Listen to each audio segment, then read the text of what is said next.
Nakatayo ako sa aking kusina. Nagbabalot ng isang salansan ng porselana para sa kasal. Nang may boses ng isang estranghero sa telepono ang nagsabisa. Akin ng isang bagay na walang sinumang asawa ang dapat marinig tungkol sa kanyang kabiyak. Nakita ko sila. Sabi niya, ang asawa mo at ang kanyang ina. Huwag mong sabihin sa kanya. Mag-isa ka lang pumunta. Nanatili ako roon na may tasa sa kamay. Nakatingin sa dalawang tao na pinagkakatiwalaan ko ng husto sa mundo. Natahimik na nagtatawanan sa aking sala. At naunawaan ko sa sandaling iyon na ang buhay na akala ko ay aking itinatayo ay maaring wala na. Ang pangalan ko ay Aling Nena. At 7 araw bago iyon. Kami ngang aking asawang si Mang Ben ang nakakuhang bahay nga. Aming mapangarap? Isang 2 palapag na bahay na may balkonahe. At hardin na naiplano ko na sa aking isip para sa mga kamatis at gumamela. Karamihan sa pera ay aking inilaan. Isang mana mula sa aking ama.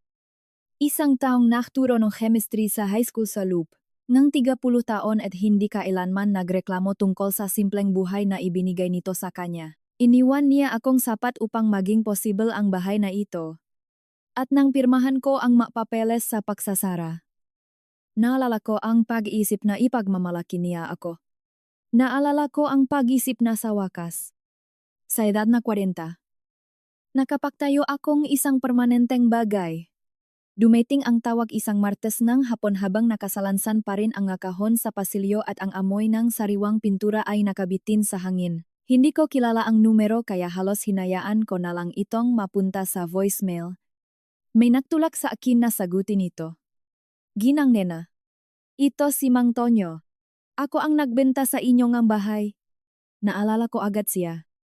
Isang mahinahon na lalaki sa kanyang 70s. Isang retiradong electrical engineer na may mabait na mga mata at bahagyang panginginig sa kanyang makamay nang makipagkamay siya sa akin sa mesa ngang pagsasara. Nanirahan siya sa bahay na iyon sa loob nga 31 taon kasama ang kanyang yumaong asawa at nang ibigay niya ang gasusi.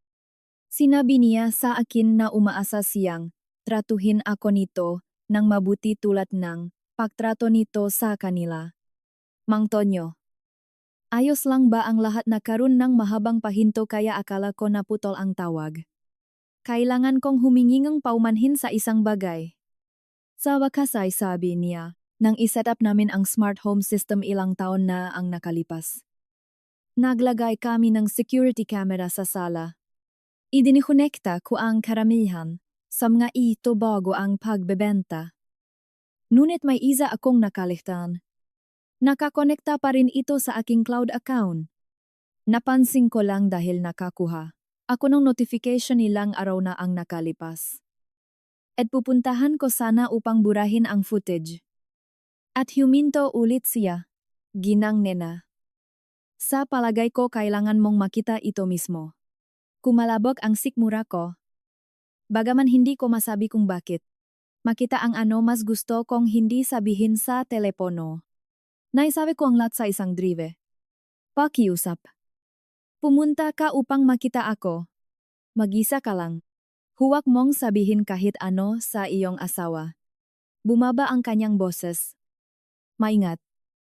Halos nagpoprotekta. Pakiusap. Mag-isa ka. Lang. Sinabi ko sa kanya na pupunta ako. At ibinaba ko ang telepono bago ako makapagtanong pa. Dahil nagsimulang mangginig ang aking mga kamay. At ayoko marinig niya, iyon sa aking boses. Inilapa ko ang telepono sa counter at tumingin sa pintuan patungo sa sala kung saan nakatayo si Mang Ben sa isang step stool. Naglalagay ngang isang naka-frame na litrato nga, araw nga sang ang kanyang mga magulang, at ang kanyang ina. Si Aling Cora. Ay nagdidirekta sa kanya ng may kalmadong autoridad ne, isang babae na hindi kailanman nagduda sa sarili niyang paghusga. Medyo pakaliva. Sabi niya, at inayos ito ni Mang Ben nang walang reklamo? Tulad ng lagi niyang ginagawa asa, kanyang ina. Nagtatawanan sila tungkol sa isang bagay. Isang maliit na biro na hindi ko narinig, at sa isang sandali. Pinanut ko lang sila. Hinahanap sa kanilang mga mukha ang anumang bitak. Anumang senyales anumang naisip ni Mang Tonyo na kailangan kong makita. Wala. Lumingon si Mang Ben at nahuli ang aking tingin. At ngumiti sa akin ng parehong madaling ngiti na nagpatibok ng aking puso para sa kanya 12 taon na ang nakalipas. Noong nagluluksa pa ako sa aking ama, at dumating siya sa tamang-tamang sandali na may tamang-tamang nga tanong. Mukha kang maputla. Ayos lang. Sabi ko. Pagod lang. Sa tingin ko. Lalabas ako sandali. Nakalimutan kong kulang tayo sa pintura para sa guest room. Ito ay isang kasinungalingan. Makinis at agaran. At medyo kinabahan ako kung gaano kadali ito lumabas. Tiningnan ako ni Aling Chora.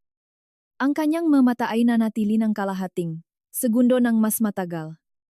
Tulad ng kung minsan ay ginagawa niya. Na parang tahimik niya, akong sinusukat laban sa isang pamantayan na hindi ko kailanman maabot. Huwag kang magmadali. Anak. Sabi niya. Tatapusin namin ito rito. Kinuha ko ang aking mga susi at aking pitaka at lumabas sa kotse na kumakabog ang puso laban sa aking mga tadyang. At umupo ako sa likod ni manibela ng isang buong minuto bago ko nagawang paandarin ang kotse. Sinabi ko sa sarili ko na wala ito. Isang hindi pagkakaunawaan. Marahil ay nakita lang ni Mang Tonyo sina Mang Ben at Aling Chora na naglilipat ng muebles o nagsusukat para sa kurtina o gumagawa na alinman sa daan-daang ordinaryong bagay na ginagawa, nga tao kapag naninirahan sa isang bagong bahay. Sinabi ko sa sarili ko na may makatuwirang paliwanag.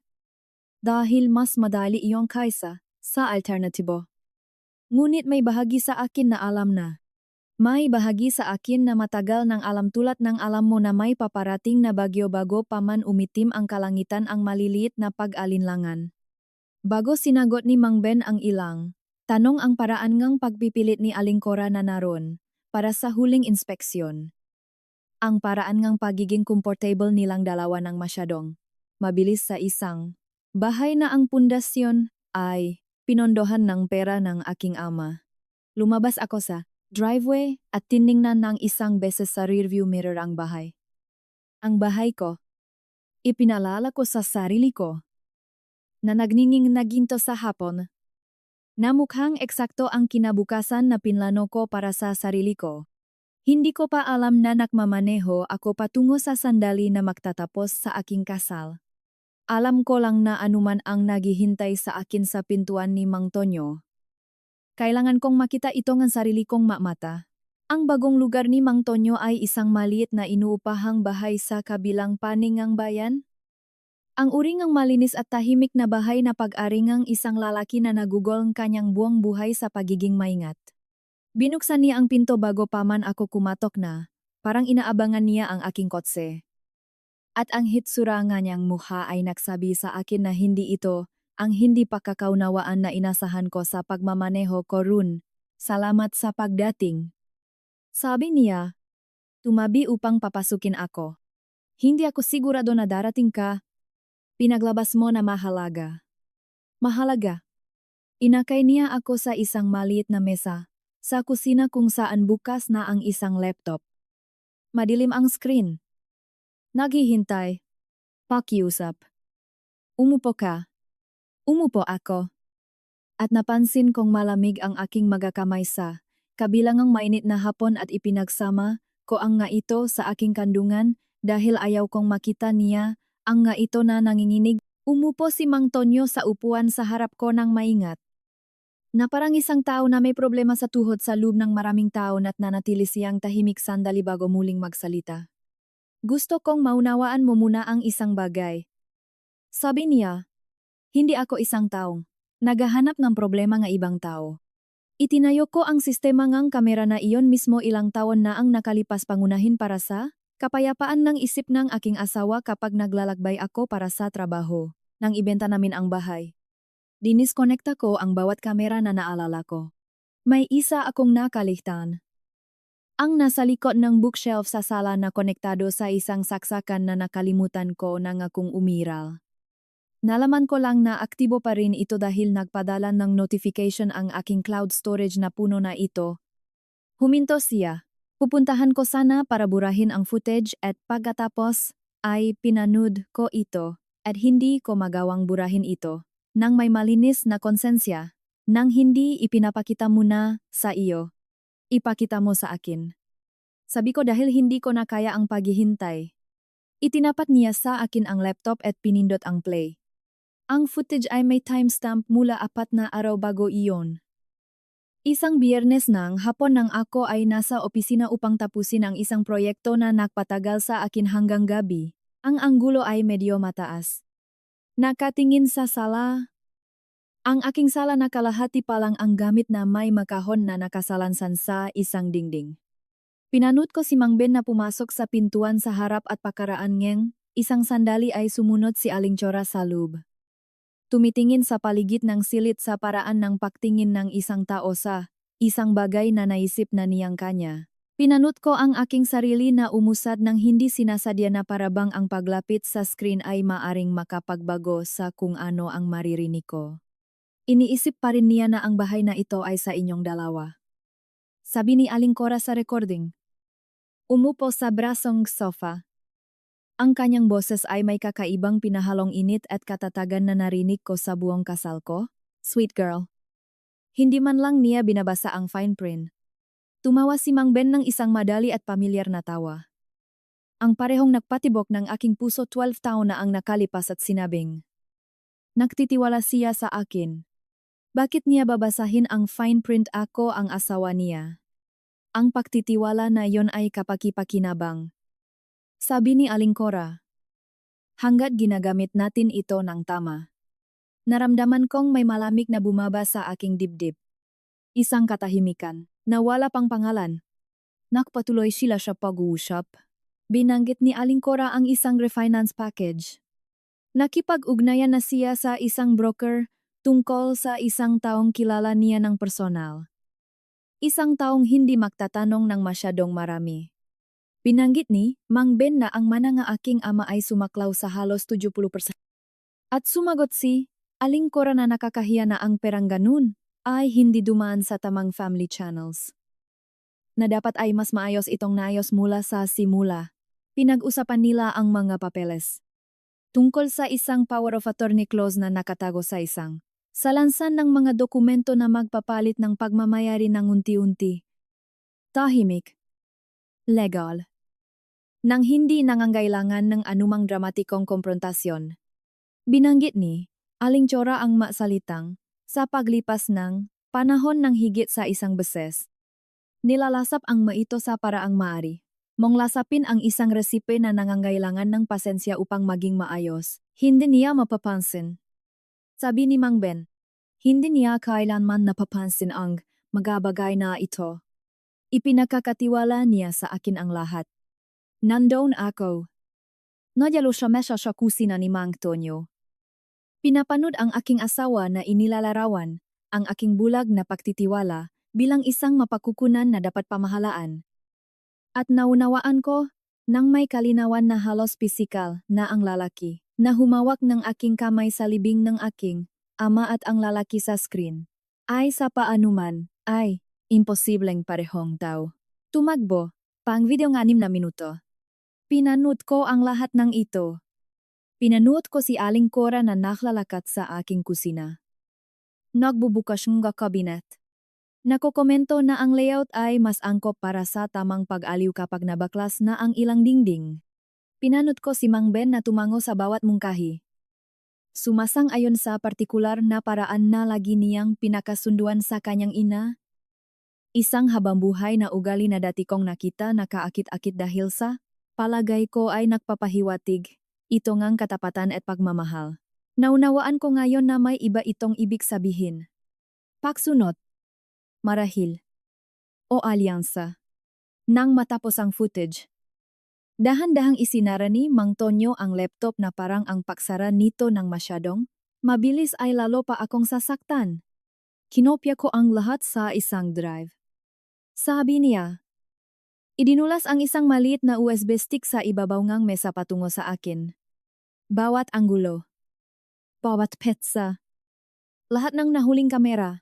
Hindi ko alam kung ano ang nangyayari sa inyong kasal. Ginang Nena. At hindi ko trabaho ang manghula. Ngunit ang isang bahay ay hindi mananagot sa anuman maliban sa kung ano ang nakadokumento. Naisip kong dapat ay mayroon ka nito, bago may magdesisyon na burahin ang talagang nangyari sa loop nga dingding na iyon. Kinuha ko ang drive at hinawakan ito sa aking palat. Maliit at magaan. Halos kasing bigat na, susing bahay. Ngunit naramdaman ko na parang kaya nitong buwagin ang buong pundasyon ng aking buhay. Salamat. Sabi ko. At ang aking boses ay lumabas ng mas matatag kaysa sa inaasahan ko. Hindi ko alam kung paano ito babayaran. Wala kang utang sa akin. Sabi niya. Ibenta ko ang bahay na iyon dahil kami ng aking asawa ay naktayo ng tahanan dito. At ayokong isipin na may kukuha ngang parehong pagkakataon sa ibang pamilya sa pamamagitan ng isang kasinungalingan. Inihatid niya ako sa pintuan. At bago pa ako lumabas sa papalubog na liwanag, may sinabi pa siyang, isang bagay ng tahimik. Halos parang babala. May panahon ka pa. Ginang Nena. Ano man ang desisyon mo. May panahon ka pa para gawin ito ng tama. Nagmaneho ako pauwi na ang USB drive ay nakatago sa bulsa ng aking coat. Ang aking kamay ay nakapatong dito sa bawat red light. Na parang mawawala ito kung bibitawan ko. At sa isang lugar sa tahimik na pagmamaneho pabalik sa bahay na binayaran ko alaala ng aking ama. Gumawa akong isang desisyon, hindi ko sila haharapin. Hindi pa. Hindi hanggang sa maunawaan ko kung gaano kalalim ito. At kung paano ko masisigurado na hindi na ito mangyayari sa akin o sa sinuman muli. Naklakat ako pauwi sa aking sariling bahay kinakabihan at naking ibang tao. Hindi ibang babae. Eksakto. Kundi isang mas tahimik na bersyon ng aking sarili. Isang natuto sa loop ang isang hapon na ang pinakaligtas na lugar upang itago ang katotohanan ay sa likod ng saradong pinto sa aking sariling dibdib. Kumusta ang tindahan ng pintura tanong ni Mang Ben? Hindi man lang tumitingin sa kahon ng mga kagamitan sa kusina na inaalis niya. Maraming tao. Sabi ko, babalaan ako bukas kapag mas tahimik na. Tumango siya na nasisiyahan. At iyon ang katapusan nito. Naalala kong nakatayo ako sa pintuan sandali. Pinapanut siyang ayusin ang aming mga tinidor at kutsilyo sa drawer organizer. Na binili ko ilang linggo na ang nakalipas, na may ganoong simpleng kaligayahan at pakiramdam. Ngang isang kakaibang bagay na bumaba sa akin. Hindi galit. Hindi pa. Kundi isang uringang malamig na kalinawan na parang paglabas. Sa unang lamig ng taon at sa wakas, ay makita mo ang sarili mong hininga. Sa mga sumunod na araw, gumawa ako ngang isang bagay na hindi ko kailanman ginawa sa 12 taon ng kasal. Nagsimula akong panuwarin ang aking asawa sa paranang paktingin mo sa isang estranghero. Napansin ko ang mga bagay na palagi kong nakikita ngunit hindi kailanman tunay na tiningnan. Hinahawakan ni Mang Ben ang bawat piraso ng papeles sa pananalapi na dumarating sa aming mailbox. Inaayos ang mabayarin at pahayag ng may kasanayang kahusayan na dati kong hinangaan. Na tinatawag itong mas madali lang ganito tuwing nag-aalok akong tulong. Napansin ko na si Aling Chora. Na bumibisita, halos tuwing ibang araw, sa ilalim ngang pagkukunwari ngang pagtulong sa amin na mag-ayos. Ay palaging nagagawang siya ang kumukuha nga, koreo mula sa kahon sa dulo ng driveway bago pa man ako makauwi mula sa trabaho.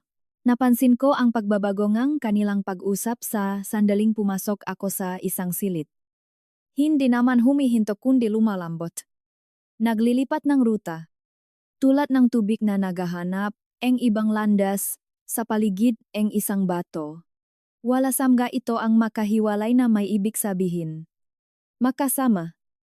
Ang lahat ay may ibig sabihin. 3 araw matapos kong bisitahin ang bahay ni Mang Tonyo. Umuwi si Mang Ben na may isang folder ngang dokumento at inilagay ang ito sa dining table, nang madali.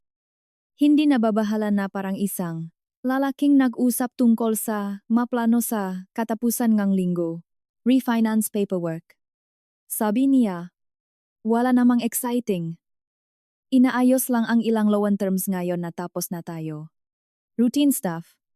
Si Aling Cora. Na nakataong nandoon mukhang. Laking nakataong nandoon. Ay, inabot at hinaplos ang aking kamay. Ginagawa ito ng lahat pagkatapos ng closing. Mahal. Nakakaboring. Pero papeles lang gito. Pinirmahan mo lang ang ilang pahina at tapos na. Tiningnan ko ang folder. Makapal at official. At naramdaman kong ang malamig na kalinawan, mula ilang araw na ang nakalipas, ay tumigas at naging mas kapaki-pakinabang. Isang plano. Aba? Oh. Sabi ko na nakangiti. Hayaan mo akong suriin ito kapag may tahimik akong gabi. Gusto ko talagang basahin ang mga bagay bago ako pumirma. Alam mo naman ako, kumuyom ang panganimang Ben ng kalahating segundo.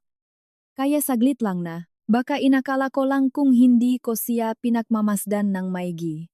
Aba? Oh. Sabi niya. Walang madalian. Ngunit may madalian. Ramdam ko ito sa hangin sa pagitan nila. Sa paraan ng pakurap ng mga mata ni Aling Cora patungo kay Mang Ben at pabalik sa akin. At ang bahagyang sanay, na pasensya nga 2 taon na sinusubukang huwag magmukhang sabik. Nagtanong ako nga mainosenteng tanong sa masumunod na gabi. Ano ang ibig sabihin ng clause na ito? Bakit highlighted ang seksyong ito ba ang karaniwang form na ginagamit na bangko at sa bawat pagkakataon? Sumagot si Mang Ben ng maayos. May kumpiyansa. Malinaw na nakahinga ng maluwag na hindi ako nagpipilit ng husto. Nagsimula siyang mag-relax. Nagsimula. Sa palagay ko, siyang maniwala na tama ang kanyang inatungkol sa akin sa lahat ng pagkakataon. Na ako ay masyadong mapagtiwala. Masyadong malambot. Masyadong in love upang tunay na tumingin. Ang hindi niya alam ay bawat gabi pagkatapos niyang matulog. Umupo ako sa mesa. Sa kusina kasama ang aking laptop at isang malambot na asul na ila. Sinusuri ang bawat pahinaeng folder na iyon. Linya-linya. Kinuhanan kong litrato ang bawat dokumento gamit ang aking telepono bago ibalik ang folder ng eksakto sa kung saan niya ito iniwan. Nagbukas ako ng isang bagong email account. Sa ilalim ng pangalan na walang ibig sabihin sa sinuman maliban sa akin. At nagsimulang ipasa ang mga kopya doon kasama ang mga litrato. Screenshot. At petsa. Naglagay ako ng isang maliit na voice recorder sa bulsa ng aking cardigan sa panahon ng mga family dinner. Kinukuha ang mga pag-usap na muli kong papakinggan sa aking kotse sa oras ngang tanghalian. Na nakapark 3 blok mula sa aking opisina. Kung saan walang sinumang kilala ko ang makakakita sa akin na tahimik na umiyak bago punasan ang aking mukha at bumalik. Bumalik sa trabaho na parang walang nangyari. Gumawa akong sarili kong folder.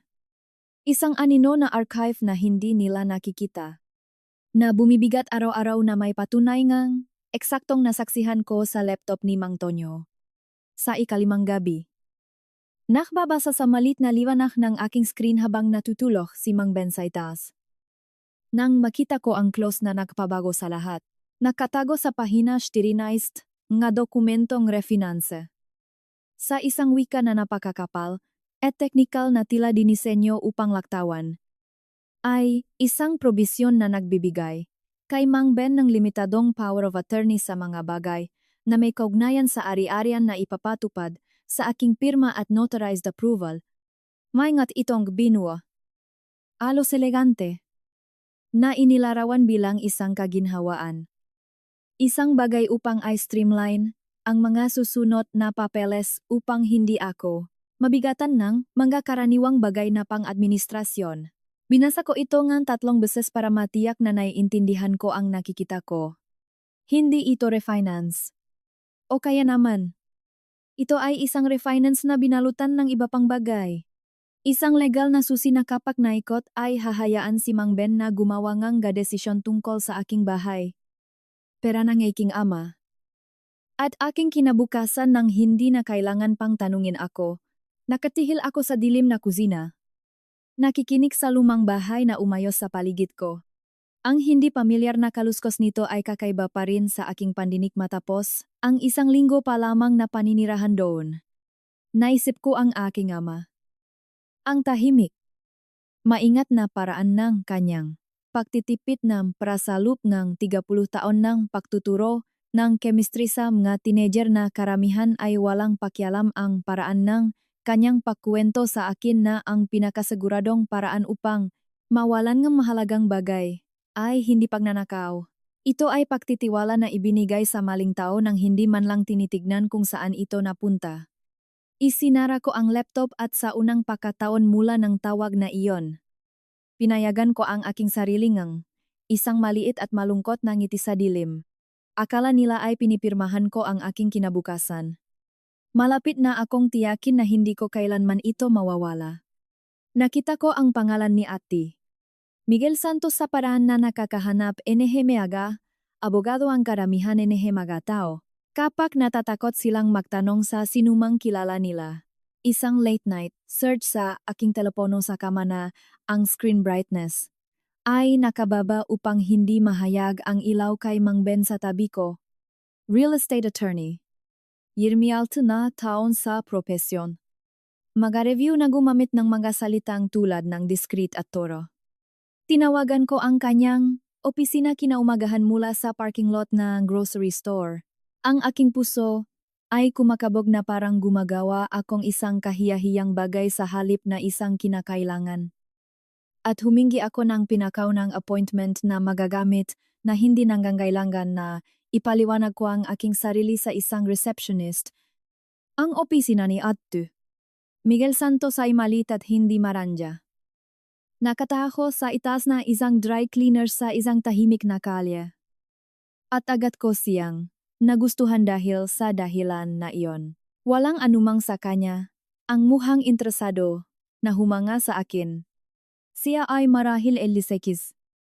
May uban sa sentido na may hindi minadaling kilos ng isang lalaki na nakita na ang bawat bersyon ng kuwento na sasabihin ko sa kanya. At tumigil na sa pagiging nagulat sa alinman sa mga ito ilang taon na ang nakalipas. Dinala ko ang lahat. Ang USB triu. Ang aking mahalitrato na mga dokumento. Mga kopya, mga email. Ang mga voice recording na inayos ko ayon sa petsa sa aking telepono. Inilagay ko ang lahat sa kanyang mesa na parang ebidensya sa isang paglilitis dahil sa isang kahulugan. Sa palagay ko yon mismo ang nangyari. Pinanood muna niya ang footage ng tahimik. Ang kanyang ekspresyon ay hindi nababasa. Paminsan-minsan ay humihinto upang isulat ang isang bagay sa isang legal pad na may sulat kamay na masyadong maliit para mabasa ko ng baliktad.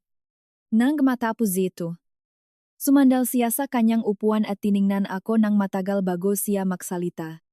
Ginangnena. Gusto kong direkta akong makipag-usap sa iyo dahil sa palagay ko mas gusto mo iyon kaysa sa pagiging malumanay ngayon. Pakiusap. Sabi ko. Hindi ito karaniwang refinanse. Ang Power of Attorney Clause sa pahina 14. Kung pinirmahan at notarized, ay magbibigay sa iyong asawa malawak na autoridad sa emega, desisyon na may kaugnayan sa ari-arian. Hindi agad total control. Ngunit sapat na balangkas upang sa paglipas ngang panahon na may ilang mas maingat na worded na dokumento. Maari niyang ilipat ang pagmamay-ari. Kumuhangam nga utang laban sa equity. O ibenta ang ari-arian ng hindi nangangailangan ng iyong aktibong partisipasyon sa bawat hakbang. Ito ay binuo upang magmukhang walang pinsala. Ito ay binuo upang pirmahan ng isang taong nagtitiwala sa taong nagbibigay nito sa kanila at hindi nagbabasa lampas sa unang talata. Naramdaman kong kumuyom ang aking makamay sa aking kandungan. Kaya? Legal ito sa mukha nito. Oh, iyan ang nagpapamapanganib dito. Walang ilegal sa isang asawa na humihiling sa isa pang asawa na pumirma ngang papeles. Karaniwang, ipinapalagayng batas na kung pumirma ka ang isang bagay. Naunawaan mo ito. na nangangahulugang ang tanging tunay na proteksyon na mayroon ka ay hindi pagpirma dito. At tiyakin ng husto na hindi nila ito tahimik na mapipilit sa ibang paraan. Maari ba sila hindi kung mabilis tayong kumilos? Itinapik niya ang kanyang panulat sapat. Maari akong mag-file ng protective measure ngayon. Isang notice of interest. Updated deed language. At isang formal na record na nagtatatag sa iyo bilang nag-isang partido na may autoridad na aprubahan ang anumang paglipat o encumbrance sa ari-arian. Hindi nito pipigilan ang kanilang pahingi na pumirma kang kahit ano. Ngunit nangangahulugan ito na kahit pumirma ka sa ilalim ng pressure o ng hindi lubos na naunawaan. Anumang paglipat ay manggangailangan ng iyong personal na verified appearance at hiwalay na legal counsel review bago ito ma-finalize. Sa simpleng salita, nagtatayo ako ng pader sa paligid ng bahay na ikaw lang ang makakapagbukas. Ang ginhawa ay dumaloy sa akin ng bigla na halos mahilo ako. Ngunit sa ilalim nito ay mayroong isang mas matikas na bahay. Isang bagay na lumalaki mula pa ng gabing una kong nabasa. Ang close na iyon sa liwanag ng aking laptop. Gusto ko ng higit pa sa isang pader. Ate Santos, gusto kong maunawaan nila kung ano mismo ang kanilang sinubukang gawin. Gusto kong ito ay madokumento. Gusto kong hindi ito matatanggihan. Tiningnan niya ako sandali at may nagbago sa kanyang ekspresyon. Hindi eksaktong sorpresa, kundi isang uringang tahimik na paggalang. Kung gayon, gagawin natin ito ng maingat. Magpatuloy ka ng eksakto sa iyong ginagawa. Huwag kang tumangging pumirma. Huwag mo silang harapin. Hayaan mong maniwala sila na malapit na nilang tapusin ang sinimulan nila. Kung mas magiging komportable sila, mas marami silang sasabihin, at mas marami silang sasabihin. Mas magiging matibay ang iyong posisyon. Sa pansamantala, ifa-file ko ang lahat ng kinakailangan upang masigurado na anuman ang mangyari sa mesang iyon. Walang aktwal na may lilipat ng hindi dumadaan muna sa akin. Umalis ako sa kanyang opisina kinagabihan na may sarili kong makopya ngang bawat filing na ipinangako niyang isusumita sa linggong iyon. At nakmaneho ako pawe. Tahimik na inensayo ang bersyon ng aking sarili na kailangan kong patuloy na gampanan. Mapagpasalamat na asawa. Mapagtiwala na asawa. Isang babaeng unti-unti. Matamis na sumasama sa pagpirmangang isang buhay na hindi pa niya alam ay legal nang nakabaluti laban sa kanila. Gumana ito ng mas mahusay kaysa sa inaasahan ko. Sa loob ng 2 araw, nagbago ang kilos ni Mang Ben mula sa pagiging maingat tungo sa pagiging comfortable. Ang paninikip na napansin ko sa paligid ng kanyang panga sa aming unang pag-usap tungkol sa mga papeles ay wala na ngayon. Nagsimula siyang magsalita ng mas bukas sa hapunan. Na binabanggit na marahil, kapag naayos na ang mga bagay. Sa wakas ay makakakuha na siya nganga quote para sa home office na palagi niyang gusto sa basement. Si Aling Cora, na nakadarama ng tagumpay sa paraang tila nararamdaman niya ang lahat. Ay nagsimulang dumating na. May mga paint swatch at furniture catalog. Hawak ang mga ito sa aking mga dingding na may pagmamay-ari na kumpiyansa, na isang babaeng nagdekorasyon naga, bahay na kinikilala na niyang kanya. Pinanot ko silang itayo ang kanilang kaginhawaan na parang house of cards. Isang relax na pag-usap sa bawat pagkakataon. At wala akong sinabi upang guluhin ito. Isang Huwebes na gabi. Binanggit ni Aling Cora, nang halos kaswal na may kilala siyang, notaryo na maaring dumaan sa bahay mismo. Mas madali kaysa sa pagmamaneho kung saan. Anak. Lalo na sa kung gaano kakabisi. Pinadaan ko ang isang tibok ng pag-alinlangan. Ang uri na maaring ipakita ng isang babae kapag sa wakas ay binibitawan ang isang bagay na masyado niyang kinakapit. At pagkatapos ay ngumiti ako. Lunes. Sabi ko, gawin natin sa Lunes. Mayroon akong buong weekend para maging handa sa pagpirma. Kumislap ang mukha ni Aling Cora na may katulad ng tagumpay. Inabot ni Mang Ben ang aking kamay at pinisil ito. At hinayaan ko siya at ngumiti ako pabalik sa kanya ng May kaginhawaan na nakakatakot sa akin, 1 linggo na ang nakalipas dahil naunawaan ko na ngayon. Sa pagtingin sa kanyang nakahinga ng maluwag at nasisiyahang mukha, na hindi na ako ang babaeng humahadlang sa kanyang plano. Ako ang babaeng nagpapahigpit sa patibong sa paligid nito. Ang nga araw sa pagitan ng Huwebes at Lunes ay lumipas ng kakaiba, lumalabas na manipis dahil sa tensyon na tila ako lang ang nakaramdam. Sa bahay, lahat ay mukhang kaligayahan. Si Mang Ben ay humuhuni habang gumagawang kape sa umaga. Dumating si Aling Cora halos tuwing hapon na ngayon. May tape measure sa kamay. Bumubulong tungkol sa kung saan maaring ilagay ang isang sectional kapak na buksan na ng kaunti ang espasyong ito. Na parang ang ngadingding mismo ay pag-aari ng ang isang kinabukasan na napagdesisyonan na niya. Hinayaan ko silang mag-usap. Hinayaan ko silang magplano. Nagbuhos ako ng kape at tumango sa mga fabric swatch at nagtanong ng magalang na mga tanong tungkol sa square footage. At sa ilalim ng lahat ng ito, patuloy kong pinapagana ang aking telepono na nakarecord sa bulsang aking cardigan. Pinanatili kong bukas ang aking mamata. Patuloy na bumubuong kaso na tatawagin ni Ate Miguel Santos ng may tahimik na profesional na pagkababa. Isa sa masusing evidentiary files na nakita ko mula sa isang kliyente na hindi abogado. Isang Biyernes na gabi. Nagsimulang magsalita si Mang Ben tungkol sa mga renovatsyon na may pakabukas palat na hindi niya kailanman ipinakita bago kami ikasal. Gusto niyang gibay ng dingding sa pagitan ng kusina at ng dining room. Gusto niya ng home office sa basement.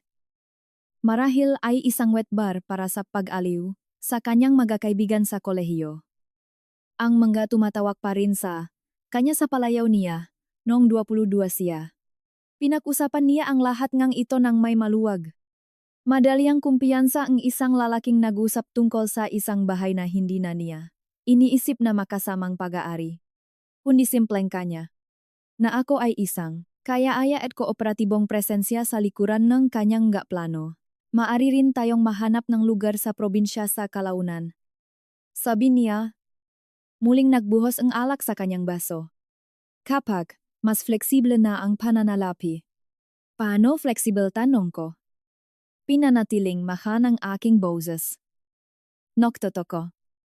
Ang boses ng isang babae na naniniwala pa rin na sumasama lang siya sa agos. Ay, alam mo, kapag na-finalize na ang mga papeles, mas maraming puwang para kumilos, mag-refinance uli sa inaharap. Marahil, ay kumuhang ilang equity para sa mga investment. Wala kang dapat ipag-alala.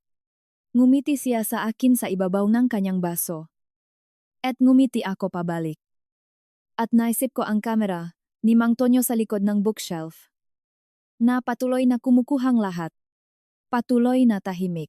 Na nagsasabing katotohanan kahit na walang gustong makarinig nito sa silid. Dinala ni Sabado si Aling Cora ng buong lakas. Gumagalaw sa aking kusina ng may kumpiyansa na tumigil na sa pagtatago. Bilang, pagiging magalang na bisita. Binuksan niya ang pantry at inayos ang 2 istante para mas maganda ang daloy. Tumayo siya sa gitnang sala. Nakahawak ang mga kamay sa kanyang balakang. At sinabi kay Mang Ben na kailangan palitan ang fireplace mantle. Isang bagay na may tunay na karakter. Hindi itong kalokohan na gawang ang builder. Sa paraan na magsasalita ka tungkol sa isang bahay na pag-ari mo na mismo. Hindi ang isa na legal pa ring nakatayo sa pangalan ng ibang babae. Linggon gabi. Ang gabi bago ang nakatakdang pagpirma. Nang ibinigay sa akin ang pirasong ebidensya na hindi ko man lang alam na nawawala pa pala. Nakita ako ni Mang Ben sa kusina na nahuhugas ng huling nga pinakainan. At lumapit siya sa likuran ko. Niyakap ang aking baywang sa isang kilos na napakapamilyar. Napakasakit na ordinaryo. Nasa isang hindi bantayang sandali. Halos nakalimutan ko ang lahat ng alam ko tungkol sa kanya. Hinalikan niya ang gilid ng aking ulo at bumulong ng mahina at mainit. Iniisip na sa akin lang siya nagsasalita. Iniisip na sa isang babaeng lubos na nagtitiwala, sa kanya siya nagsasalita. Kapag na-transfer na ang lahat, Sabi niya, hindi mo na kailangang isipin pa ang anumang ito. May gigising ka na lang isang araw, at ayos na ang lahat. Hindi mo man lang mapapansin kung paano nangyari. Iyon ang buong punto. Gusto kitang protektahan mula sa pagkakaroon ngang lahat ng stress na ito. Ipinagpatuloy ko ang paggalaw ng aking mga kamay sa tubig na may sabon. Pinanatiling pantay ang aking paghinga.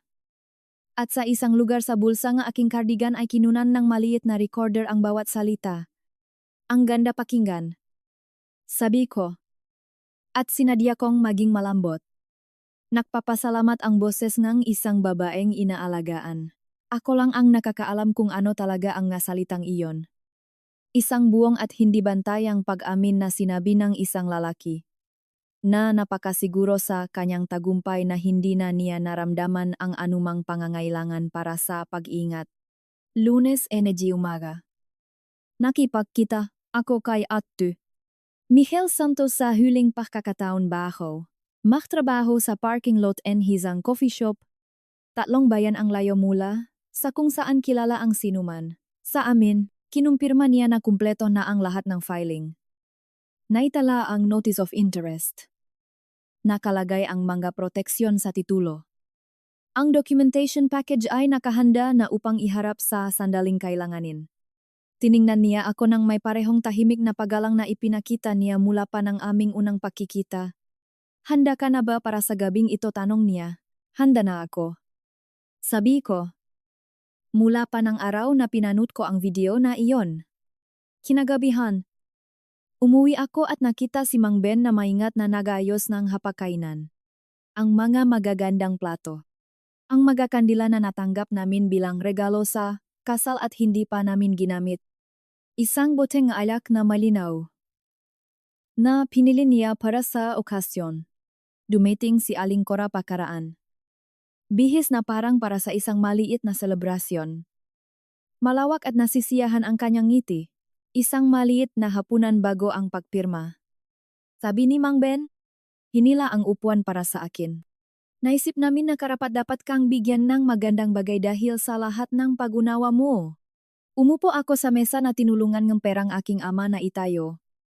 Sa harap ngang 2 tao na nagugol ngang ilang linggo sa tahimik na pagpaplano upang kunin ito mula sa akin. At ngumiti ako. At kinuha ko ang aking baso ng itinaas ni Mang Ben ang kanyang baso para sa isang toast, para sa mga bagong simula. Sabi niya. Ang kanyang mamata ay mainit. Ang kanyang boses ay puno ng kaligayahan na dati kong ibibigay ang anumang bagay upang makamit. Para sa mga bagong simula. Muling sabi ko. At ang ibig kong sabihin ay ganap na iba sa kanya. Ngumiti si Aling Cora sa aming dalawa. Now ni Ningning. Nagdedekorasyon na isang bahay na hindi kailanman magiging tunay na kanya. At wala sa kanila ang nakapansin sa paraan ngang patuloy kong pagtingin sa pintuan sa harap. Naghihintay. Binibilang ang mga minuto. Alam na sa isang lugar sa daan patungo sa aming bahay, ay may kotse na papunta. Dala ang isang lalaki na darating bago matapos ang hapunan at babaguhin ang lahat ng akala nila, ay napanalunan na nila. Nagpatuloy ang hapunan ng eksakto sa paraang pinlano ni Mang Ben. Nangingini ang liwanag ng kandila laban sa magandang Tsina. Alak na ibinuhos ng medyo sobra. Si Aling Cora na nakukuwento ngang mahabang kuwento tungkol sa pagkabata ni Mang Ben na inilaan. Sa palagay ko, upang ipaalala sa akin kung gaano siya kalalim na kabilang sa pamilyang ito. Kung gaano ko likas na nais na kabilang din dito, tumawa ako sa tamang mga pagkakataon. Nagtanong akong tamang matanong.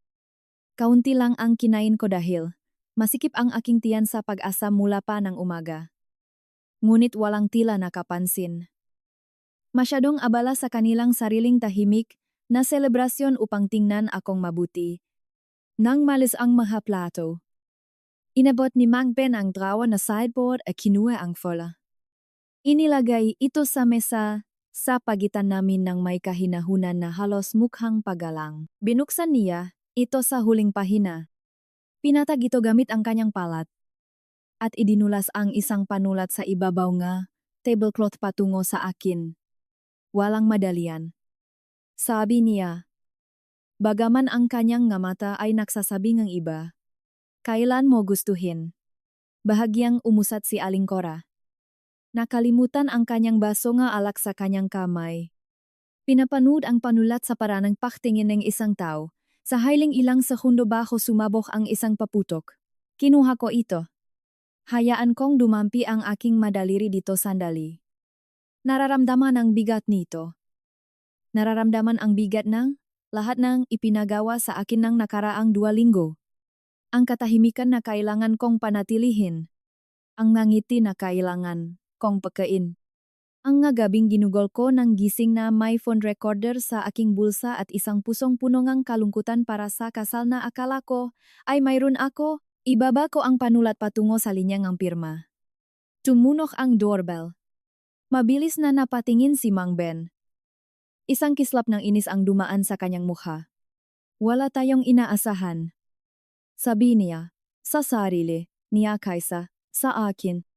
At tiningnan niya ang kanyang ina. Na bahagyang umiling.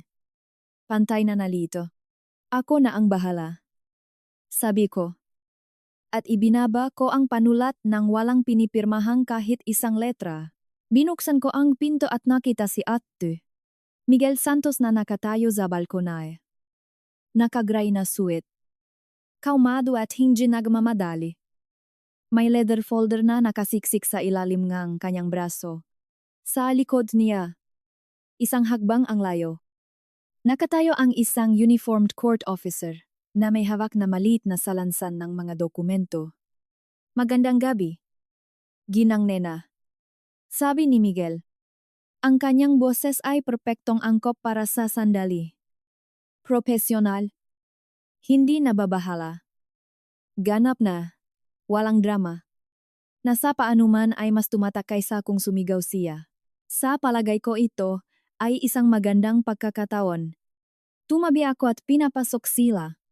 Tumayo si Mang Ben mula sa mesa nang napakabilis na kumiros ang kanyang upuan sa sahig. Ano ito ang kanyang mamata ay gumalaw mula kay Ate Miguel patungo sa officer patungo sa akin.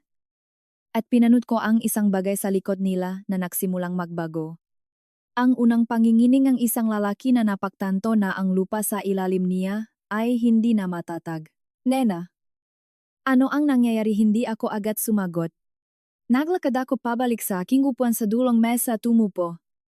Inilagay ang aking makamay sa harap ko tulad na natutunan kong gawin sa opisina ni Ate Miguel. Kalmado. Sadyang. Isang babaeng lubos na nagmamay-ari ng kanyang sarili. Ginu at Ginang Ben. Sabi ni Ate Miguel na nakikipag-usap kina Mang Ben at Aling Cora.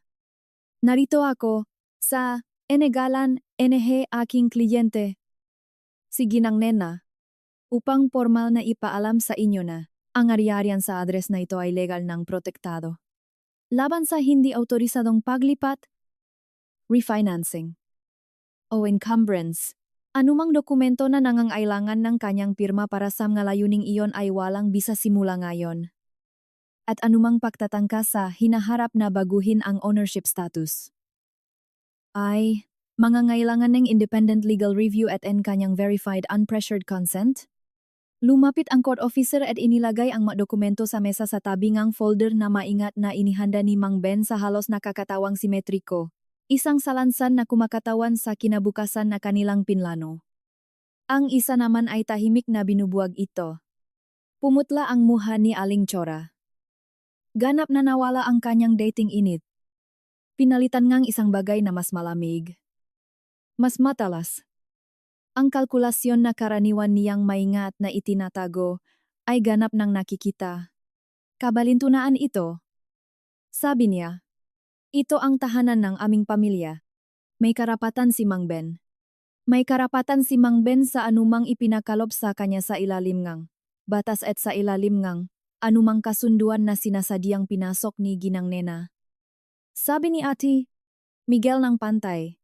Wala sama ito ang naangkop dito. Pagkatapos ay inabot niya ang kanyang leather folder at inilagay ng isa-isa ang ebidensya na ginugol kong 2 linggo sa pagtitipon ng tahimik. Nakalimbag na mga transcript ng security footage mula sa kamera ni Mang Tonyo. Mga screenshot na. Nga dokumentong refinance. Pahina, 14, nabilugan na ang pula. Mga kopya ng mga email sa pagitan ni Aling Chora at ng mortgage broker na kinontak niya nang wala akong kaalaman. At sa wakas, isang maliit na aparato. Ang voice recorder. Na pinindot ni Ate. Miguel ang play. Pinuno ang dining room ng tunog ng sariling boses ni Mang Ben mula sa gabing bago. Mainit at hindi bantayan. Na nagsasabi nga maasalita na hindi niya kailanman inisip na muling papakinggan sa harap ngang isang court officer sa kanyang sariling hapagkainan. Kapag na-transfer na ang lahat, hindi mo na kailangang isipin pa ang anumang ito. Hindi mo man lang mapapansin kung paano nangyari. Pumutla ang mukha ni Mang Ben. Nandoon si Aling Cora. Nakatitik sa recorder na parang ito ay isang bagay na personal na nagkanulo sa kanya. Gaano ka nakatagal nakakaalam, tanong ni Mang Ben. Ang kanyang boses ay mas tahimik na ngayon. Nawalan ng dating kumpiyansa. Halos nagmamakaawa. Tiningnan ko siya. Talagang tiningnan sa paraan na hindi ko pinayagan ang aking sarili mula pa ng unang tawag sa telepono. Hinahanap sa huling pagkakataon ang ilang bakas ng lalaking pinakasalan ko. Ang humawak ng aking kamay sa libing aking ama.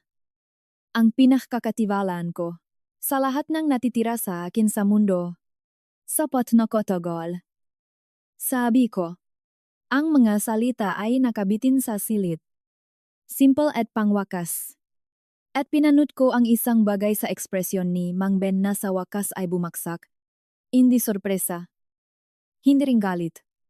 Kundi ang mabagal na paglubog ng pag-unawa ng isang lalaki na gumugol ng ilang linggo na napakasiguro sa kanyang sariling tagumpay na hindi niya kailanman naisip na ang babae sa kabilang mesa ay maaring nagmamasit sa kanya nang maingat tulad ng pagmamasit niya sa kanya.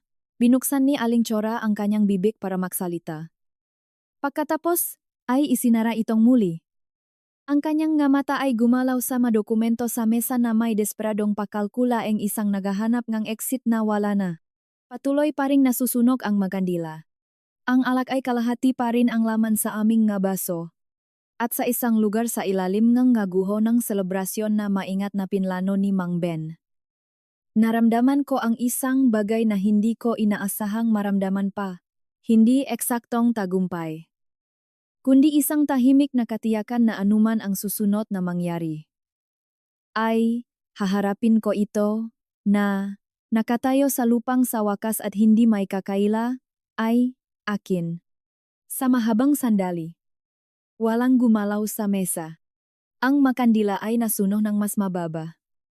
Ang wax ay hindi pantay na umukit laban sa magandang china na hindi pa namin nagagamit bago ang gabing iyon. At ang katahimikan ay humaba hanggang sa muling nakahanap si Mang Ben ng kanyang boses. Bagaman ito ay lumabas ng mas maliit kaysa sa kailanman kong narinig. Nena, hindi ito ang hitsura. Hindi ko kailanman nilayon na kumuha na anuman mula sa iyo. Sinusubukan kong gawing mas madali. Ang nga bagay para sa ating dalawa. Palagi mong kinamumuhian ang paharap sa mga papeles. Sa lahat ng bagay sa pananalapi. Sinusubukan ko lang itong hawakan upang hindi mo na kailanganin. Sinusubukan mong hawakan ito. Ulit ko ng tahimik. Napakakumpleto na kakailanganin ko ang iyong pahintulot para gumawa ng desisyon tungkol sa sarili kong bahay. Wala siyang sagot doon. Gayunpaman. Umupo si Aling Chora ng tuwid sa kanyang upuan. Inayos ang sarili ng may parehong marupok na dignidad na suot niya sa bawat pagtitipon ng pamilya na kailanman kong dinaluhan. Ito ay isang hindi pagkakaunawaan na nagmula sa sobrang pag-ingat. Sabi niya, direktang nakikipag-usap kay Ate Miguel Santos na parabang maaari pa siyang makipagnegosasyon upang makalabas sa isang silid na sarado na sa kanya. Sinusubukan lang naming i-streamline ang financial planning ng pamilya. Walang krimen sa pahahangat ng gabagay na maayos na nakabalangkas. Hindi ay tinaas ni Ate Miguel ang kanyang boses. bihira siyang kailanganin. Ginang Nena. Sabi niya. Sadyang ginamit ang aking pangalan. Hinahayaan itong umayos. Sa silid bilang isang pagwawasto, sa anumang bersyon ng pagmamay-ari na, naisip pa rin ni Aling Chora para sa kanyang sarili. Ang epektibong financial planning ay hindi nangangailangan ang pagtatago, ang intention mula sa taong nangangailangan ang iyong pirma. Hindi rin ito kailangan na ilarawan ang tiwala ng taong iyon bilang isang bagay na sa mga salita ang iyong anak. Gamitin ng tama. Mayroon din ako niyan sa recording. Gusto mo bang i-play ko ulit kumuyom ang labi ni Aling Chora? Wala na siyang sinabing anuman. Lumapit ang court officer nang may tahimik na procedural cam at kinumpirma ang ipinaliwanag na ni Ate Miguel na ang ari-arian ay nananatiling akin lamang. Na ang anumang autoridad sa pananalapi na maaring inakala ni Mang Ben na kanyang makukuha sa pamamagitan ng mapapelas ng refinance ay formal ng binawi at hinarangan bago pa man ito makabisa. At na ang karagdagang legal action. Kung pipiliin kong ituloy ito, ay nananatiling ganap na magagamit sa akin. Ang mukha ni Mang Ben sa lahat ng ito ay dumaan sa isang bagay na parang kalungkutan. Bagaman nalaman ko na hindi ko rin lubos na mapagkakatiwalaan iyon. Hindi na. Marahil, ay ito, ay simpleng kalungkutan sa pakawalang kanyang pinlano. Hindi ko alam. At sa unang pagkakataon sa 12 taon, napagtanto ko na hindi ko na kailangang malaman, hindi na responsibilidad ko ang unawain siya. Umalis sila sa loop ngang isang oras. Nagbalot si Mang Ben ng 2 maleta sa halos tahimik. Gumagalaw sa silid tulugan na pinagsamahan namin, ng halos 2 linggo na may matigas. Maingat na kilos ng isang lalaking sinusubukang panatilihin ang huling piraso ngang pagiging kalmado. Nahintay si Aling Chora sa pintuan sa harap. Umubo nakakrus ang magabraso. Tumangging tumingin sa akin, bagaman bago siya lumabas. Lumingon siya at sinabi sa isang boses na nawalan ng lahat ng dating init. Pagsisisihan mo ito. Pamilya ay pamilya. Nena, malalaman mo iyan sa mahirap na paraan. Mag-isa sa bahay na ito. Mayroon na akong pamilya. Sabi ko, ang itinayo ng aking ama para sa akin. At ang bahay na ito ay bahagi ngang iniwan niya sa akin. Hindi isang bagay na handa kong ipaubaya upang protektahan ang mga taong hindi kailanman nagprotekta sa akin. Hindi siya sumagot. Isinara ang pinto sa kanilang dalawa. At ang tunog ng tahimik. Pangwakas. Ordinaryo nito ay sa panuman, ay mas malakas kaysa sa anumang nangyari sa buong gabi. Nandoon ako. Nag-isa sa front hallway, nang matagal pagkatapos nilang umalis. Nakikinig sa bahay na umayos sa paligid ko. Sa paraan na nangyari noong unang. Kakaibang gabi na ang USB drive ni Mang Tonyo ay mabigat na nakatago sa bulsa ng aking coat. Naglakad ako ng dahan-dahan sa bawat silid sa paraan ng paglalakad mo sa isang bahay na unang beses mong nakita. Bagaman walang nakbago sa pisikal nito. Ang parehong hardwood floors na pinasadahan ng aking ama ng kanyang kamay. Humahanga sa pagkakagawa. Ang parehong bintana sa kusina na sumasagap sa sikat na araw sa umaga ng eksakto sa paraan na aking inisip nang una kong nakita ang listing photos. Ang parehong sala kung saan ang isang maliit na nakatagong kamera sa likod ng bookshelf ay tahimik. Tapat na nagsabi ngang katotohanan ng walang sinumang iba. Hindi ko naramdaman na nagbago ang bahay. Naramdaman ko na sa wakas, ay naunawaan ko kung ano ang tungkol dito sa lahat ng pagkakataon. Na ito ay akin ng lubos at ganap sa paraang hindi ko kailanman naramdaman bago ang tawag na iyon sa telepono. Bago ang video na iyon. Bago ko nalaman kung ano mismo ang kaya, kung gawin kapag ang lahat ng mahal ko ay nanganganib. Tinawagan ko si Mang Tonyo kinaumagahan upang magpasalamat muli. Bagaman sa palagay ko ang gusto ko talaga ay marinig lang, ang isang mabait na boses pagkatapos ang lahat. Tahimik siya sandali nang sabihin ko sa kanya kung paano ito natapos. At pagkatapos ay may sinabi siya na dala-dala ko mula noon. Ang mabahay ay mas matagal na humahawak sa katotohanan kaysa sa mga tao. Ginang Nena, masaya lang ako na may kaunting katotohanan pa rin ang isang ito para ibigay sa iyo. Madalas kong iniisip iyan ngayon. Sa mga buwan mula nun. Kung gaano ako kalapit na pirmahan ang lahat ng pinahirapan nga aking ama sa buong buhay, niya para ibigay sa akin. Dahil lang sa naktiwala ako sa maling ngiti sa maling meza. Iniisip ko kung paano ang pagmamahalan. Tunay na pagmamahalan ay hindi kailangang protektahan sa pamamagitan ng pagiging lihim. Sa pamamagitan nga, papeles na tahimik na ipinapadaan sa isang taong. Masyadong nagtitiwala sa iyo upang basahin ang fine print. Inisip ko kung paano ang pinakatunay na uri ngang pagtutulungan ay itinayo ng hayagan.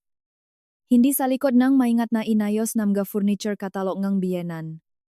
O ngang sanay na pagtitiyak ng isang asawa. Naninirahan pa rin ako sa bahay na iyon. Nakapaglagay na akong hardin kamatis na palagi kong pinaplano. At sa ilang umaga ay umupo ako sa balkonahe kasama ang aking kape at pinapanood ang paggalaw ng liwanag sa bakuran. At inisip ko kung gaano kadali kong nawala ang lahat ng ito, hindi lang ang madingding at bintana, kundi ang tahimik. Pinahirapang kapayapaan ng pagtitiwala sa wakas sa sarili kong mga mata higit sa mga salita nga, iba. Kung nasa posisyon ka. Iniisip ko kung ano ang gagawin mong naiba o pareho. Gusto kong marinig ang iyong mga salobin sa mga komento, sa ibaba. At malaman kung saan ka nanonood ngayong gabi. Marami pa kaming makuwento tulad nito na ibabahagi sa iyo. Kaya paki-subscribe upang hindi mo kailanman mapalampas ang isang sandali na tulad nito. Salamat sa pananatili sa akin hanggang sa huli. Patuloy tayong maglakad sa landas na ito ng makasama.